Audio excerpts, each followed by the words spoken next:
شيخدان دمبل لعكت waxaan u diraa Sheekhdaan Dambilo jooga Muqdisho oo qaxooti ah meeqsan jira waa 77 sano jira wuxuu xoogayga waxaan ugu diraa waxaan haynaa ma helo mana xoogsan karo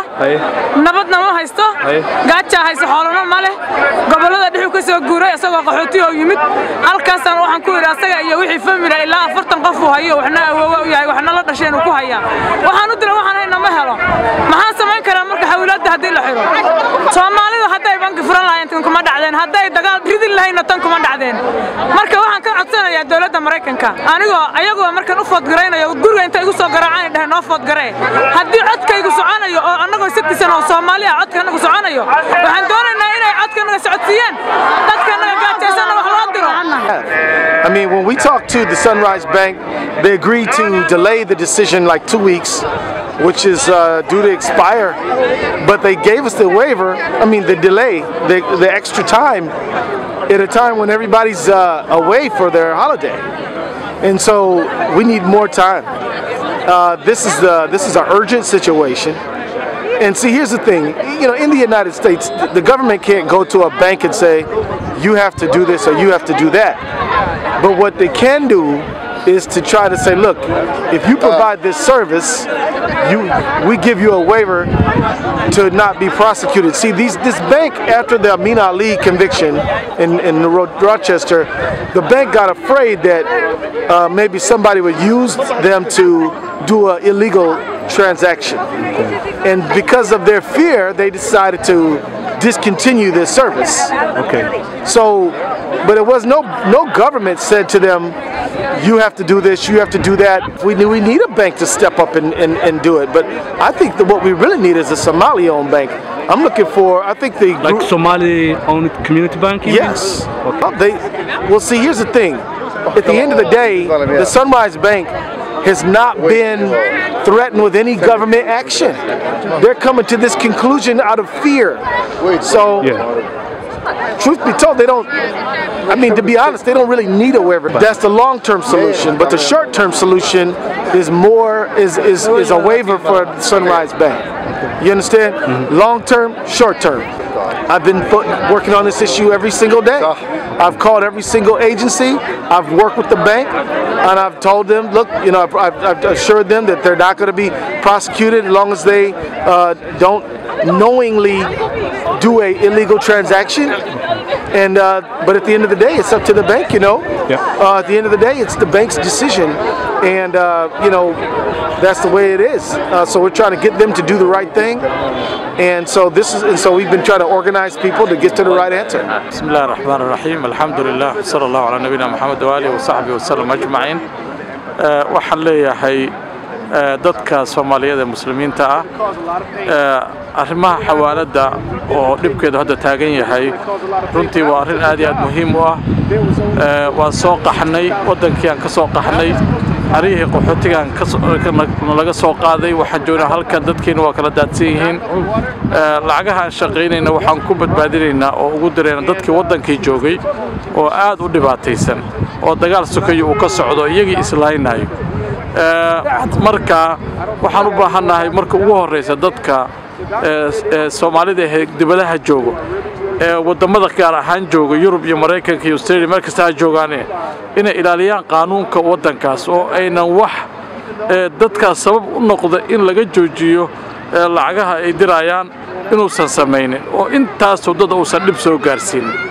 يعني $1 أما $400 aad ku dirtay ama xoogaa dhar oo aad dirtay oo aad ku dirtay si sharci darro ah oo dadka inta la eg dhibaato u geystay waxba ku tarimayso ajarna xataa ka heli maysid waxa la doonayaa in ilaaliso qaanuunka si dadka dhan ay u nabad galaan dib u keenin wadankii waa in xal loo helaa wadankeeni dadka dhibaatada ka wada wadanka oo xabadda la ordayo qoriga la ordayo inay iska daayaan wada hadlo oo dawladdii iyo wixii la dagaalamaya wada hadlaan oo la wada maaragtay heshiiyo si loo helo dadkii dawladnimo loo helo bangiyo loo helo dadkiina ay bangiyo Soomaaliyeed ay lacag ku darsan ay ka furan karaan wadankii oo yani loo heli karo يعني dadkii diinta waa la rabaa ilaahay shariicadiisa waa la wada rabaa waxaan shariicada islaamka ahayn dadku ma rabaan ilaahay idinkiis kamana hirgelayso waxaan shariicada islaamka ahayn wadanka Soomaaliya waxaan rabnaa dadka in ay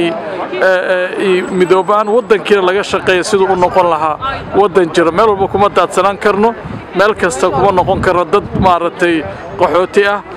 ilaahayna wadankii nabad ha nooga dhigo cizigeeni iyo wanaageeni ilaahay noo soo celiyo waa mahadsantiin assalaamu calaykum waraxmatullaahi wabarakaatuh assalaamu calaykum waraxmatullaahi wabarakaatuh anigoo magacayga Fawziya Xishilaal waxaan ka soo horjeedaa xawilaadda xiritaankeeda waxaan maanta u soo bannaanbaxay magaca Soomaalida ma jeceli in xawilaadda la xiro maxaa yeelay dadkeena way dhibaataysan yihiin wadankeena haddii xawilaadana la ka xiro dadka baahi ayay u dhimanayaan marka governmentiga waxaan ku codsanaynaa inay noo daayaan xawilaadda oo bangiyada ay ogolaadaan in lacagta la qaxdo maxaa yeelay aniga waxaan si boorgareeyaa migraine oo jirta 85 sano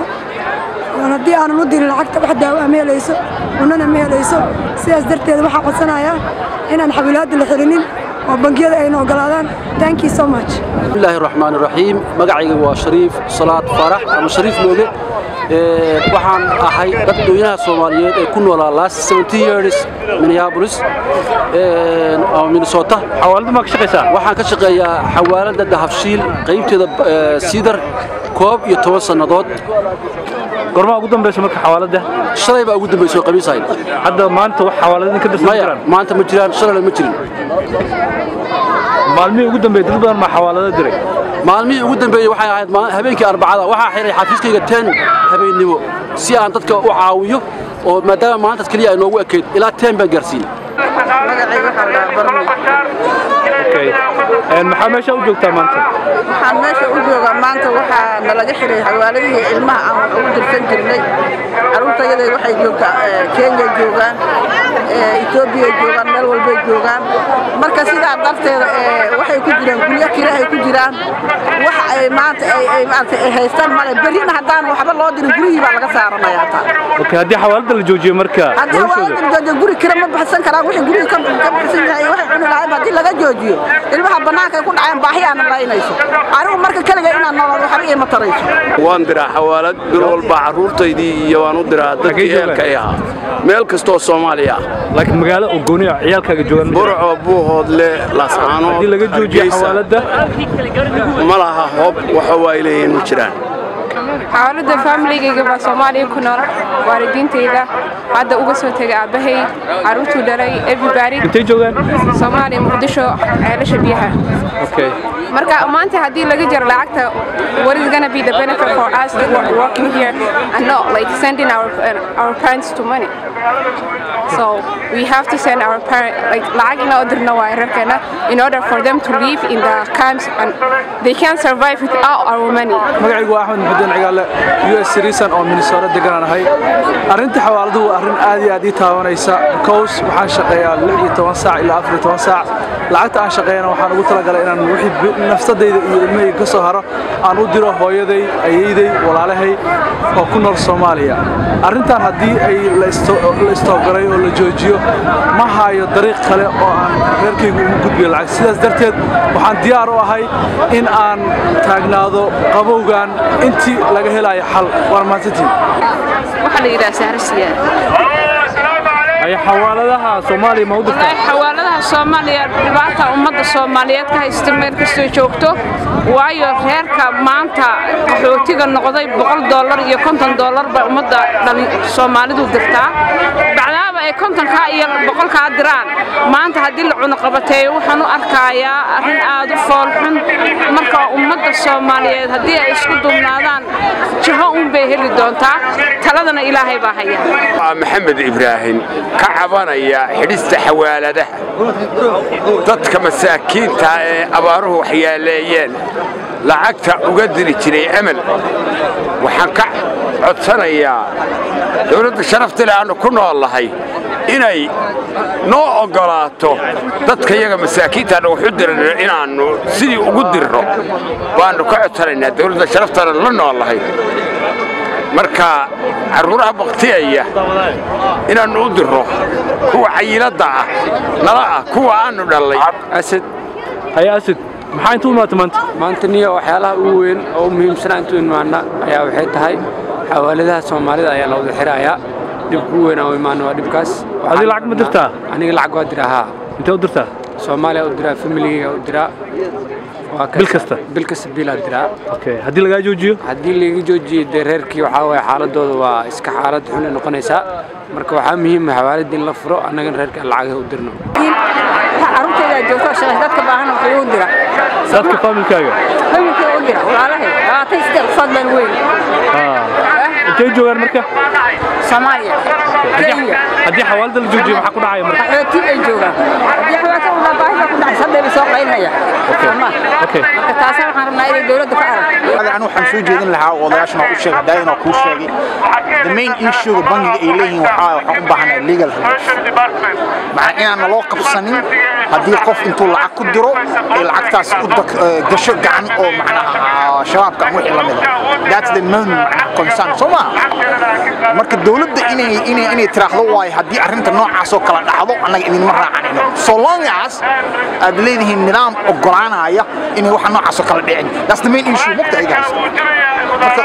pressure-ka iyo cadaadiska inuu noqdo waa inaan nahno dawladda Mareykanka nimankan hal iska daayo si annagiina lacagteen dadka masaakiinta ahaa loo diro bismillaah alxamdulillaah thumma salaatu wasalaamu calaa nabiyina Muhammad markuu ugu horeysa waxaan halkan isugu nimid gobolkan Minnesota Minneapolis qabowgan aan u taaganahay maanta in xawaaladihii Soomaalida bangiyada akoomada ay ka xireen oo xawaalad la diri karin dadka Soomaalidana ay dhibaato fara badan kala kulmayaan dibadda iyo dakhil arrinta aad iyo aad baan uga xunahay ummadda Soomaalida waxa laga rabaa dhowr arrimood markuu ugu horeysa inay midoobaan oo danahooda caamka u midoobaan danaha khaaska ah ay ka tanaasulaan oo iska daayaan in ay soo baxaan marka mudaharaad loogu yeero in ay dadka goboladooda laga doorto iyo maaragtay sida department ay la xiriiraan oo ay u sheegaan arrintan dhibaatada ay leedahay iyo sida ummadda Soomaaliyeed ay ugu dhibaatoonayso oo aan qaraabadii iyo ehelkii iyo dadkii waddanka wax loo gaarsiin karin marmarkiina aan loo caawin karin arrinta xawaalada la joojiyay daraadeed waxa u dhibaatoonaya dad badan oo Soomaaliyeed meel ay joogaanba arrinta kale oo laga rabo waxa weeye dadka US government ama US officials laga rabo inay arrinta aad iyo aad uga fiirsadaan hawshan ma aha ganacsi ma aha arrin khaas ah waa dad dhan oo Soomaaliyeed oo maaragtay muddo dheer dhibaato ku jiray arrin ay ku tiirsan yihiin waxa la dhabar u tahay dadka dhibaataysan ee qaxootiga iyo dadka arrimaha bini'aadanimo ay haystaan iyo dadka aan dhaqaalaha lahayn ee Soomaaliya in lagu caawiyo kun ahaantii waxaan halkan u joognaa maanta waxa weeye sidii arrimahan xal loogu heli lahaa arrintu dhibaatadu ay ka taagan tahay sidaad og tahay waxa weeye bangiyadii Minnesota ku yaalay oo diiday inay u furaan account ama xisaabaad u furaan xawaaladaha marka arrintu waxay ku qotontaa sidii arrintaasi loo xalin lahaa bangiyadu shiki ayay qabaan oo waxa ay cadaadis ka dareemayaan xagga dawladda sidoo kale waxay shiki ka qabaan xawaaladahan Soomaalida marka arrintu waa arrintuhuna wax sharci ah oo la jabiyay ma jirto oo xawaaladahani wax sharci ah oo violation ay sameeyeen ma jirto marka arrintani waxay u baahan tahay in aad iyo aad inta looga fadhiisto laga wada hadlo xal laga gaaro dadaalo noocaasina hadda waa ay socdaan Soomaalida ayada bank ay leedahay community bank ama furo kartaa isleedahay sida hadda uu qorshuhu yahay kama fursanayso in Soomaalidu ay furtaan bangiyo ay furtaan laakiin sida aad og tahay arrintaasi dhaqaale aad u fara badan ayay u baahan tahay Soomaaliduna wali waa dad ku cusub gobolka hadda xawaalado fiican oo si wanaagsan ugu socday leeyihiin ganacsiyo kale leeyihiin waxay iman doontaa xawaaladaha waaweyn ee Soomaalida dahabshiil iyo qaran iyo inay lacag isku darsadaan 25 milyan ay meelaha ku furan raasmaalka hantida lagu furi karo bank ay tahay isku darsan karaan miyaa sakada waxay u dhiibaan lacag intaas ka badan cadaadiskan hadda taagan waxyaabaha uu keenaya ay ka mid tahay aadna waa looga fikiraya anigu waxaan xogogaal u ahay in aad iyo aad arrinta looga fikirayo oo sidii bangi loo samaysan lahaa saad sheegtay bangi in la furtaa macadka laakiin bangiga laftiisu ee bangi meel gaar ah ku yaala ma aha wuxuu xiriir la yeelanayaa bangiyada kale caalamiga ah marka runtii haddii xaggii sharciyada la adkeeyo oo Soomaalida tuhunka iyo eedan la saarayo laga saaro awood dhaqaale oo bangi lagu furto way haysaa Soomaalidu like State Department miya US Treasury miya yak saari kara sleeda waxa ka saari kara laba arrimood Soomaalida oo marka koowaad muujisa inay yihiin ummad gaar ahaan Soomaalida Mareykanka degan ummad aad iyo aad u danaynaysa ammaanka dalkan laba wasaaradaha ay khusayso sida taarimaha dibadda dhaqaalaha oo Treasury Department-ka qaybta cashuuraadka ee IRS-ta iyo hay'adaha noocaas oo laga dhaadhiciyo waxan ay xawaaladuhu u furan yihiin inay yihiin kaliya in la diro lacag ku socota qoysas Soomaaliyeed oo baahan oo geeska Afrika ku nool laakiin arintaasi waxay u baahan tahay in si wanaagsan looga dhaadhiciyo shacabka Mareykanka waxaan aaminsanahay haddii maanta mudaharaadada noocan oo kale ah iyo wada hadallada socda ay sii socdaan in la baran doono mushkiladu waa barasho la'aan waa la aqoonin dadku ma yaqaanaan xawaaladaha Soomaalida oo waxa loo haystaa xawaaladuhu wax aan sharciga waafaqsanayn taasa loo haystaa oo informal ah waxa Englishka loo yaqaan informal xawaaladahani waa kuwa la mid ah bangiyada shuruucda wadamada ee wadanka Mareykanka jirana waa u wada hoggaansan yihiin marka arintu waxay u baahan tahay isfaham iyo runtii in Mareykanka ama shacab ha noqoto ama bangiyo ha noqoto ama dawlad ha noqoto si fiican looga dhaadhiciyo Soomaaliduna ay cod midaysan ku hadasho ayay u baahan tahay waxa weeye anigu waxaan ahay taxi payer